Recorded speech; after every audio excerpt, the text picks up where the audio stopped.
Well, it seems that your journey has ended. Very sorry about that. It was always going to end this way, of course. If it weren't by me, it would have just been by some other, terrible thing. Just, you could not imagine how terrible it would be. Just, I get scared thinking about it. I'm glad it's not me. It reminds me of a time I was speaking to my good friend Orville. We were we were sitting on a park bench watching the pigeons.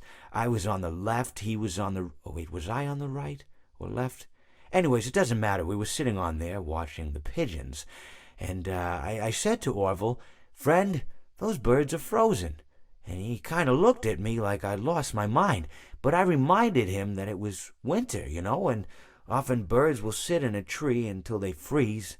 And then they sort of fall to the ground until the sun warms up and they can, move around again. So I said to Orville, "You might as well save those breadcrumbs until the birds thaw, because they can't very well enjoy them in the condition they're in."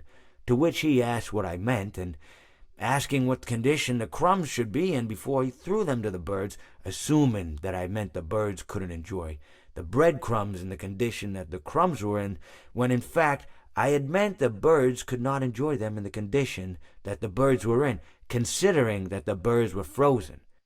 So he took a moment and then threw his last handful onto the ground. I said to him, "Orville, why did you throw the breadcrumbs to the birds when I just told you they're frozen?" To which he responded, "The breadcrumbs are not frozen." Again, misunderstanding my words. I didn't mean to say that the breadcrumbs were frozen when I said I told you they're frozen. I'd been referring to the birds.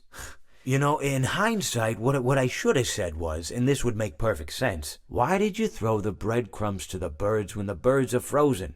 He misunderstood upon my correction, stating that he didn't know what else to do with the breadcrumbs, and that perhaps, when the birds thawed, they'd still be able to eat the crumbs. So I said to Orville, and this is what I said to him, I said, "Orville, the birds may be dead,